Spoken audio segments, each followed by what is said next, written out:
I just want to make sure that we're taking care of you. We're doing everything that we promised at the outset. You absolutely are. It's important to us. I'm excited.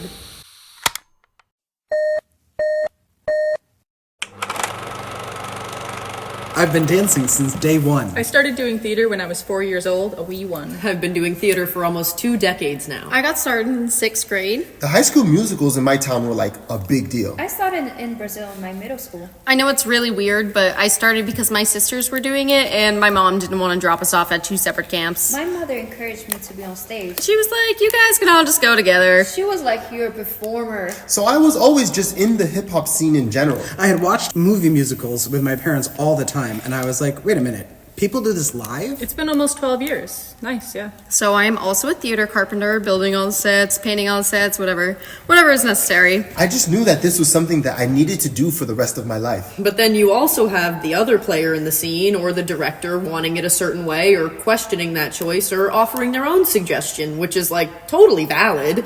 Like, none of those are like wrong. But it does cause dissonance when you're exploring and you are, again, not necessarily able to have long conversations. But there's dissonance of like, ooh, that feels really yucky. I don't want to play that character that way. I know that's how it's been played, but that makes me feel yucky. I think there's another choice that could be more interesting. You lose a lot of autonomy because you're being directed by someone. You're a willing participant in that activity or that environment. You know, I think for me there's been a few times where that has been broken, right? Where I've willingly given up my autonomy and then also been made to feel uncomfortable, right? You don't really notice the autonomy being lost until it's abused because you show up and you say you consent. You come up and you say, I'm here. And then if someone fucks with that and treats you poorly, you're like, oh, excuse me, no, actually, no, I didn't consent to this. I consented to the work, to this project, but I did not consent to be spoken to that way. Like, I think, in order to play, you have to give up some of your autonomy to be part of the collective, to be part of the ensemble, to be part of the group. But it messes with your brain sometimes. It makes me very conscious of the way that I hold myself and whether or not I want that to be the way that I hold myself. When you're thinking of somebody else's stance or stature habits, even like physical tics. I have physical tics, some of which have been like issues, and I actually got bullied for one of them for a while, and I didn't realize it. It's kind of crazy. But finding those little habits and like the little very, very human, very intimate details, I like the process and it makes me feel more comfortable. I guess I would say that often the text is more important than the performer for most directors. I mean, not like disrespectfully as a human, But that's the show they're doing. That's the show that they were passionate about doing or signed on to do because of the text. Often when you get to the casting, to the audition, they have expectations or an idea in their brain of what you should be, what you should do, how it should be read. They've been doing a lot of homework. Sometimes they're not able to give up their vision for what you are. What you are. It just alters how you have to interact or how you have to express an idea. Yeah, I think one thing too is that like he was saying there, that there's like a level of empowerment and also like rigidity that comes from other people's ideas of like your body. Because like when we're in a common culture and we understand what is expected from each other's bodies and things fall in and out of that line. At least as a performer. Those ideas can be used to nudge the audience in your favor. You don't have to move your body to breathe. Use your diaphragm, keep your shoulders down. I still think there's a lack of directors that understand that actors' physicality is very important and it's very personal. I think it has more to do with the director. My director thought I was very funny, which was the highest of compliments for me personally. But like most directors aren't physically capable or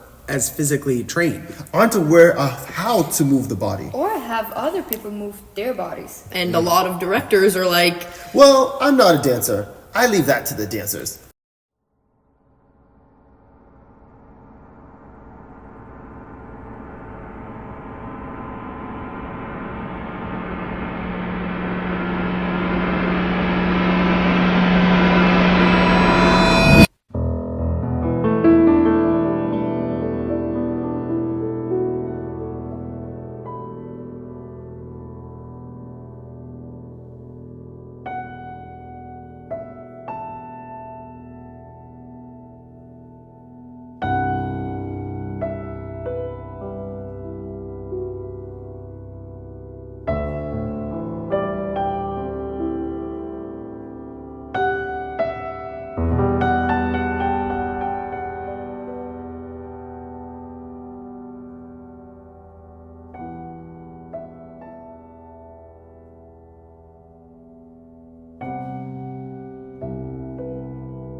remember when I was young, I was like 2 heads above I all the other remember when kids. I was young, the first time I straightened I my hair, remember when I everybody was a told me it freshman, looked I wanted to better. play I tight end, remember when but they coach said I called was me too small. Stitch for singing and dancing all. I and remember breaking when stuff all the I time. was young, I was always the shortest in my class and couldn't go on the same rides I as remember everybody when else I at the was water young, park. I liked to play dress up with clothes in my mom's closet.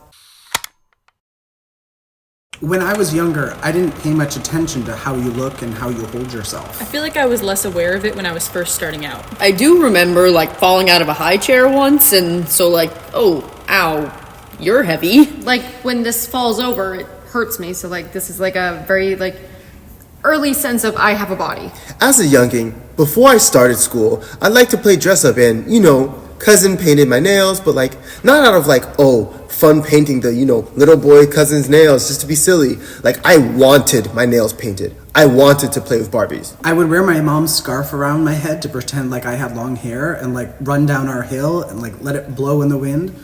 And I would cry every time they cut my hair. And my mom cut my hair, and so she always felt really bad, but like... It's always felt like a part of my soul was being cut away from me when my hair got cut. And I like going to church. I'd be like, Samson had long hair.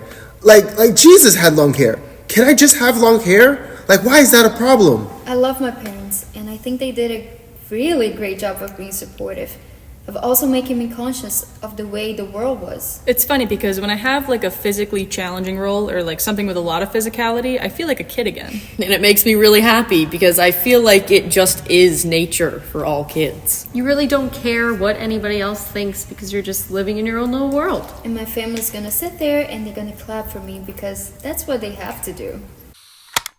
In kindergarten, I dressed up as Cinderella for Halloween. My mom made my dress, and I had a little bucket with little mice. And probably gonna cry here, maybe not. Sometimes I do. I cry. And again, like, that was so important to me. Like, I wanted to be Cinderella. I'm sure my mom maybe questioned it and said, are you sure you don't want to, wear something else? Like, no, I really wanted to. My dad came, I think, to take pictures or just to, like, my mom was working, must be. But, like, he came to school that day to watch the costume parade. And I remember everyone else left the class, and my dad was like, your mom made you this costume. And because I was, like, panicking, I was like, oh my God, we're going outside. Everyone's, probably going to make comments or making looks, and I was like, I didn't want to go out. And my dad was like, your mom made you this costume. You really wanted to wear it. Wear this. Like, this was your choice. You really wanted to do it. And so I think you should. And I remember this one little boy, Ian, stayed behind and cheered me on and was like, yeah, you should go. Like, you look great. And I don't know this kid's last name. Like, pretty sure his name was Ian, but that gave me all that I needed. And then, I walked around outside and was so proud. I had my little bucket with my mice, and I would just pet my little mice in my bucket. And I saw looks from other people, and I just kept looking forward, and I felt so pretty, and I had such a great time. I tend to give the characters that I'm playing more grace than I give myself. Like, who's gonna yell at a kindergartner?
When did you know you were gay? People ask it as if you've picked up a new hobby or foreseen a mystical prophecy. But there was no time or place or magic fortune teller who let me in on the secret. I just knew. I knew when my best friend was more than a friend. I knew when we always picked each other to be partners and sat with each other at lunchtime and ran around together at recess. I knew when I would make every craft in class for her. I knew when every story the teacher read was suddenly about her and our adventures together. I just wanted to be close in a way that was different from the rest of our friends and from the rest of the world. And the thing is as a kid, you don't see anything wrong with that because there isn't anything wrong with that. The world gets mean when you grow up, but when you're a kid, filled with pure love, you can create a world of your own where you're safe and no one makes you feel like shit for just being who you are and loving who you are. You get to just be. You get to be curious and kind and silly and in love.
Was that wrong?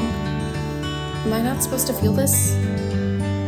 I don't know anyone else who feels like this. You're not supposed to be different. You can't step out of the box. You can't be you.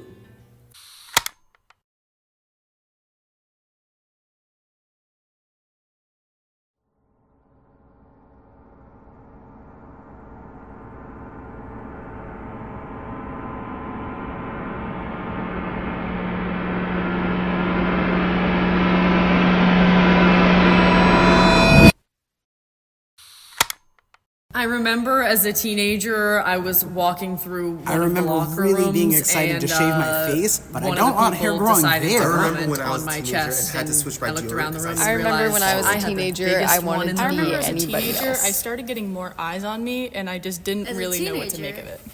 I forgot to be a teenager. I was also having issues just of my own, generally speaking, regarding my body. For me, I would say a lot of it came with, how is my body different? Than other people's bodies. Other people's bodies are everything I'm not. I was never like the feminine or like the princess or the fairy. I didn't see a lot of Middle Eastern characters when I was growing up. Always very sturdy male figure or something like that. And I wasn't super comfortable talking about the fact that I was Lebanese and kind of kept that to myself. When you're younger and in theater, your brain is squishy and everything that everybody is saying is hurting a lot more then than it will later. Because I used to be in my own way too, you heard?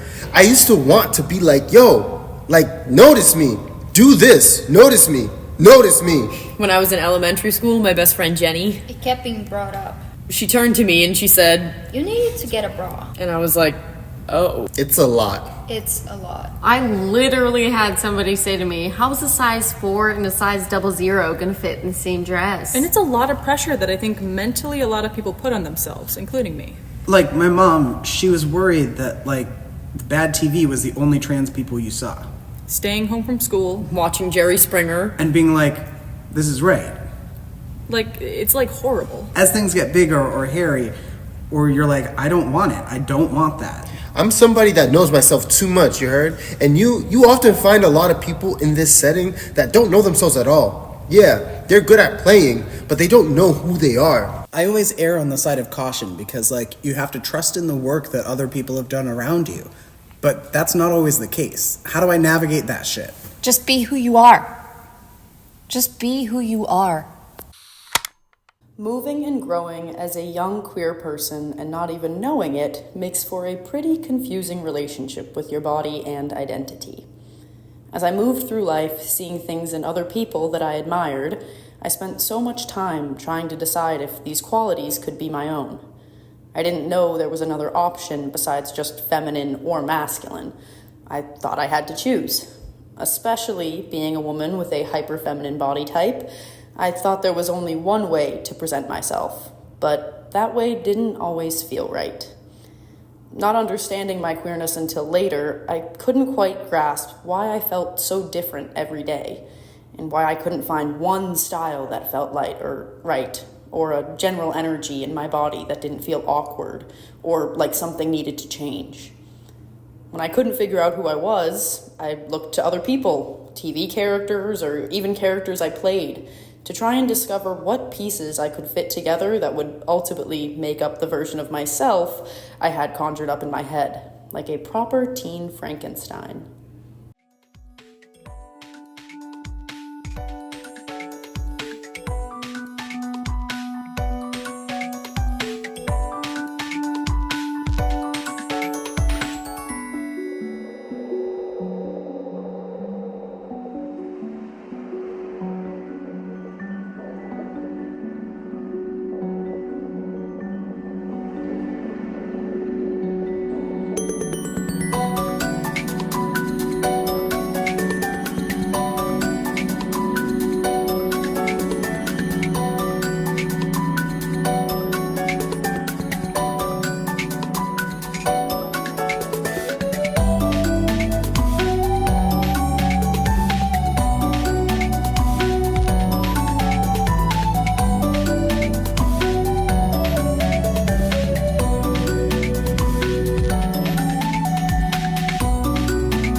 Exploring new things is new to me. New ideas, new people, new perspective. Everything is so different from me. Suddenly there's nothing. Lost in a new world I don't understand. What should I do? What should I say? Where should I go? Lost in a translation not accessible to me and trying to piece together the new world when words dump on me. Questions in my head are constantly being created, refined and perfected. I try to be like you, but you're constantly reminding me I'm not like the rest of you. I'm different, new, not the way you stereotype me. In this path, I've grew accepting you, but in my way, in my style, and you accepting me slowly because I made you accept me. We might be going in different directions, but at least I'm going up. Learning from everybody around me, not just you.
When I stop to question my sense of belonging, I wonder about how comfortable should I be. It's kind of like a ritual of questioning when I'm entering new spaces. Who am I? Who am I perceived to be? And who do I want to be? Growth is uncomfortable, but the discomfort that comes from grappling with the sense of belonging doesn't always feel productive. It's like not everything that is sweet is sugar, and I'm trying to bake with ingredients I didn't buy. For sure, I'm proud of what I bring to whatever cake we are making, but when I feel the strongest sense of belonging is when I can just cook with everyone and don't have to inspect intentions.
As a young adult, when I was kind of growing into myself, I found out that I was attractive, which was news to me and kind of shifted things. As a young adult, I remember walking into a space for the first time. As a young presenting in a adult, masculine I way, had and total people lack welcomed of me self-confidence and was with really reliant on other people As a young affirming that adult, I was I still beautiful felt like and that I was worthy. You're not old As a enough to young do adult, that yet. I was tired.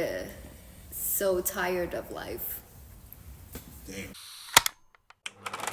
With my body type, for example, I'm a fairly well-endowed individual, which is weird to say about not a penis, so let's just put that out. But the ways that I've been treated while wearing tight clothes versus wearing loose, baggier items is astounding. Those are the clothes that I like. People would come up behind me at places I've worked before and call me sir. And then when I turn around and go, oh, I'm so sorry, you're clearly not a sir. How someone dresses, fortunately or unfortunately, one way or another, take your pick. It doesn't make you who you are. And you can dress a little questionably feminine depending on where you're going, but sometimes you have to be butch. Sometimes you have to wear the grubs and the ugly man clothes that aren't tailored or aren't well-fitting. But it makes you what other people sees you as. So from an acting standpoint, it can be very hard to play roles that you didn't think you got because you're not that person. As somebody who's been cast as a man more times than I've been cast as a woman, I think it's actually a really interesting thing that my personality shows me, or shows directors, that I could play male or masculine roles more strongly than I could play feminine roles. Though that used to upset me in the past, because... For guys, it's like we put you in a place, and whether you want to be there or not, that's the place we're just going to put you. That's your shape and size. This is your job. Yeah. but as I started performing and realizing like the things that I could express were also limited by that, that's when I began to question the whole thing. I think just being African American, it's always the first thing. Like the most primary thought is always the political aspect to it, where it's just like people of this like skin color are entitled to and also not entitled to XYZ expectation.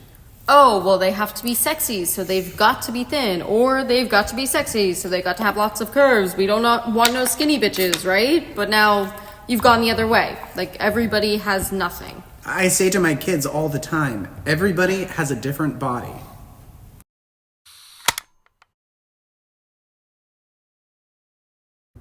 They got me to fit in their box. I was boy crazy and constantly seeking approval from men that I was sexy enough and pretty enough and worthy enough. I still thought about girls and felt things for them, but I had pushed it down for so long and had been taught in school that being gay wasn't okay. Some of these people I looked to for guidance and knowledge and who had sworn to teach me the ways of religion and love had taught me that who I was wrong, that it was a sin. I would open up my religion textbook to see a conversion camp website link and then hear my teacher's lecture about the sacred bond between man and woman. Was I not supposed to be who I am? Is there something wrong with me? Then I met a girl, a queer girl, who was comfortable in her own skin. She was kind and funny, and we got along really well. I had that tingly feeling you get in your stomach when you develop a crush, but I kept pushing it down. That was the way to stay safe, the right way. We would go on outdoor adventures, shopping trips, lunch dates. We started spending a lot of time together, and I felt a surge of excitement seeing her name pop up in my notifications. She drove me home one day and parked in the driveway before turning to me and saying, "Are you sure you're straight?" I chuckled uncomfortably before getting out of the car and turning to say, "I'm not really sure anymore."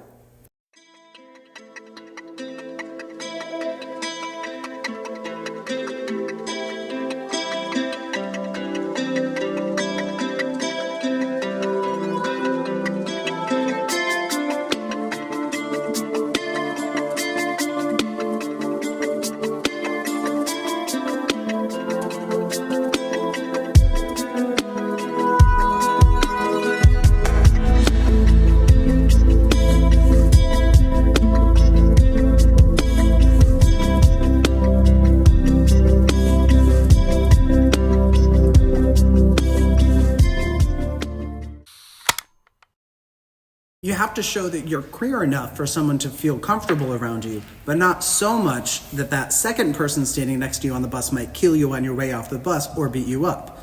When you're with friends, you can mostly just act however you want, physically, vocally, whatever. But when you're making a phone call, sometimes you have to hang up and call back as a different voice if they treat you misogynistically. Not that you were purposely talk with a feminine voice, but some days that's what they get. That's what the world gets, and sometimes they say, "Ma'am, try that again." But no one's gonna buy that I'm the, whatever, jock creeper who's gonna lure women away. They're gonna laugh and be like, "Ha! They're not. They're gay. That's cute." That cute little gay boy thinks he's gonna lure women away. The gay boys usually do lure the women away, though. Usually very easily. So, who am I? But when am I finally me? Or when am I most me? I'm always me, I guess. I try to be honest, but being yourself always comes with an audience. A version of self based on the perception of those around you, based on image, actions, and behaviors, dress, looks, etc., personal history, expectations of future. Learning to be okay with different yous that exist in the world in your social circles. Don't feel belonging with the gay community or identity. It never felt quite right. Queer fits better. Once I was the boyfriend of a girlfriend. Once I was the boyfriend of a man. Once I dreamt of giving birth. Am I in the wrong body? But I like my body. I sometimes don't like my body. I am content in my body. But what they see is not always representative of what I see or feel. I have lived many lives as truthfully as I could. I'm still learning about myself and who I can be and who I can be to others. Listen to my heart. Move on and grow and learn.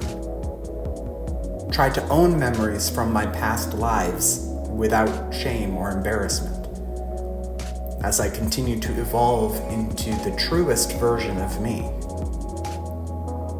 And trust loved ones who surround me to accept the changes and adjustments I make along the way, as I do for them on their journeys.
Being an adult is living for all of the embarrassing moments and being able to laugh at yourself. Explore with your body. Being an adult is great when you Being have an the adult is best so fun because friends. you're confident enough to really not give a shit. Being an anymore. adult is expensive. It's fucking awesome.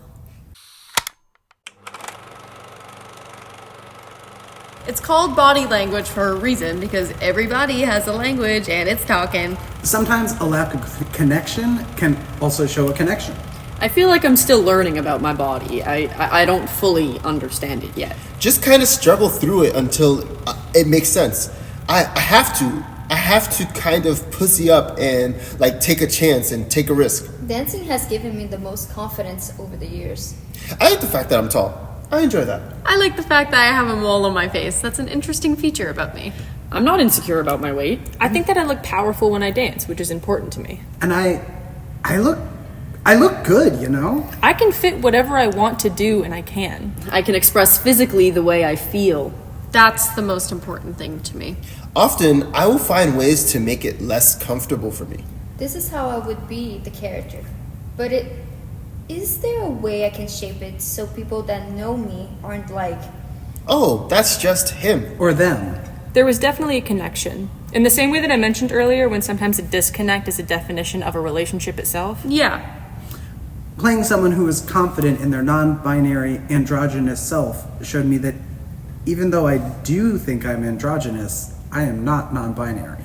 I think it's tough too because when you're navigating layers of culture, especially as a male or a male identifying person, that also brings in a different aspect because you're on one hand being raised to look at the other gender or genders a certain way depending on your culture stand, but then also living up to what the expectations of being male means in these different layers.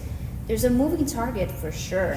Whether it be racially, like from like outside the culture, or people within the African diaspora, we will both do the same thing to different end results.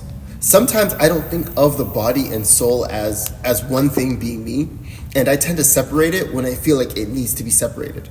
And then when other people talk about them as separate things, I go, no, that's stupid. You're just you. My brain and my body is what makes me me. But they are still two separate things. But until I have that moment of like, just fucking go for it, it's just very weird. It's a leap of faith for sure. It's like stretching your muscles. You know what I'm saying? I'm singing in the shower and nobody's watching, even though there's mad motherfuckers here. Yeah. I find that maybe it's part of the reason I love the ensemble. It's that I like to have that freedom. To bring more of myself to the character than what might be scripted. And physically, as a dancer, like...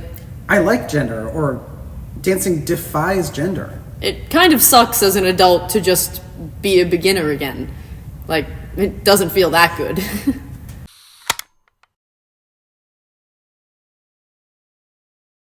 Trying to find the identity that fit and felt truly, authentically me, I attempted many things. Some things worked and some didn't.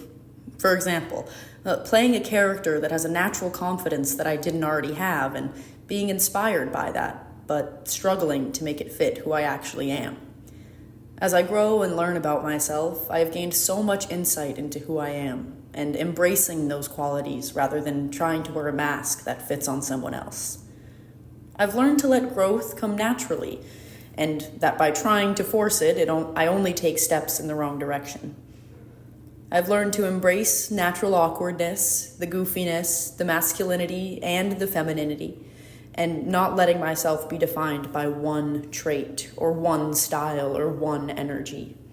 I am happily queer and undeniably myself, even though it's taken quite a lot of digging and discovering. As I grow, there will definitely be more digging and discovering, but this time around, I'm ready and hungry for the journey. I want to do my younger self justice and stay true to the creature that I am, and let these qualities and experiences enrich me and my body, and never take the opportunity to do so for granted. I may not be the Frankenstein product little me had envisioned, but I'd like to think I unintentionally created something even better.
I'm not enough. The intimidation of being alone with myself is scary and uncertain.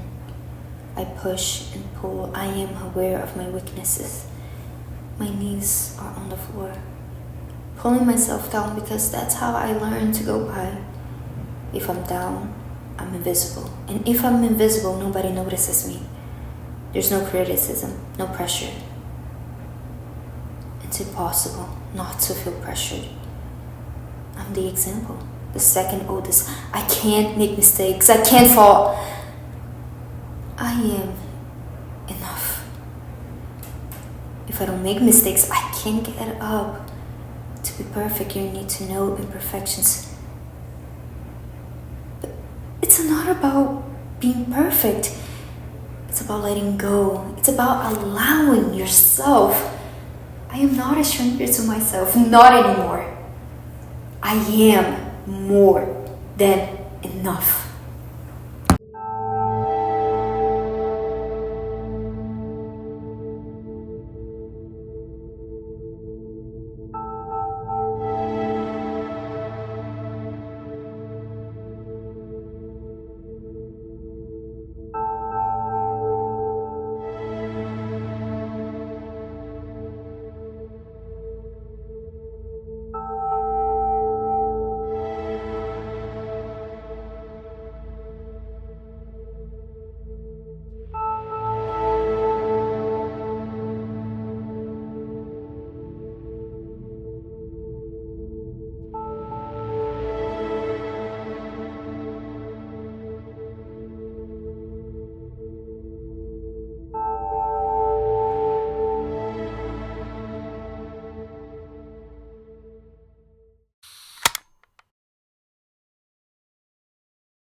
Being black is pretty cool, and I am black, but also, and in addition, I am Haitian, which is also pretty cool, but not exactly the same thing as being black. I remember when I was young and went to my brother's friend's house. The friend's mom, who was also black, greeted me and asked me something I can't remember, but it was wholesome and kind in my fog of memory. What I remember clearly, though, back then, was my shock and amazement at how well she spoke English. In my childhood mind, all the mothers I've known spoke multiple languages and English was never the first one. As a child, I could understand, kinda, how silly it was for me to feel like there was a predetermined way this mother should be speaking. I dismantled my preconceived notion and moved on with a more open mind. I think if childhood me can do it, everybody can.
I find a lot of community in theater and also in dance at this point, so it was just something to do. It was a way to meet people. Way to make friends. So I wasn't very picky. You could have put me in the ensemble for anything and I would have said yes. Like as a performer, as a learner, as a human, like trying to grow and explore different types of humans. exploring things that are very different than you. It's great. It helps you grow, all that stuff. But if I am uncomfortable with something, regardless of the nature, it is either removed for the show, or we can create a different movement that simulates the same emotions and feelings and everything like that, but completely different physicality. So that way there's no discomfort. It makes you feel comfortable enough. Like, If there's something that is too uncomfortable, you can bring it up.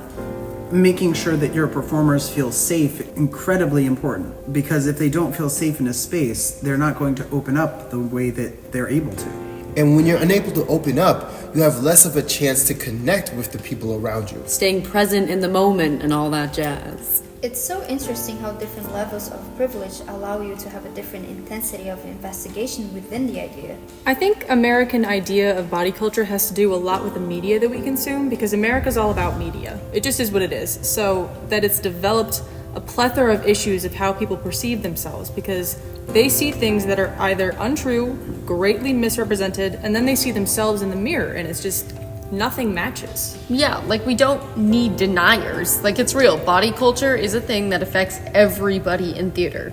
And like not always negative. Body culture doesn't necessarily mean negative, right? But like if we don't acknowledge that it's real, then there's nothing we can do about it. Your body is the tool. I think one thing I would want people to understand is like, you don't know the decisions I've made in my personal life. You know what I mean?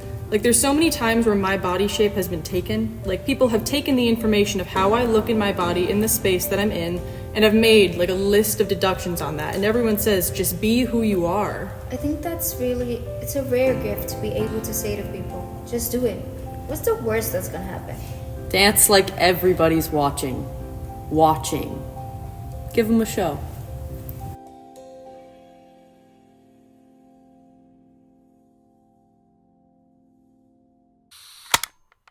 So did that answer the question? It does. Absolutely. And there are no wrong answers. I know, I just like to check them. Answers? Yeah. Someone was a straight A student in school.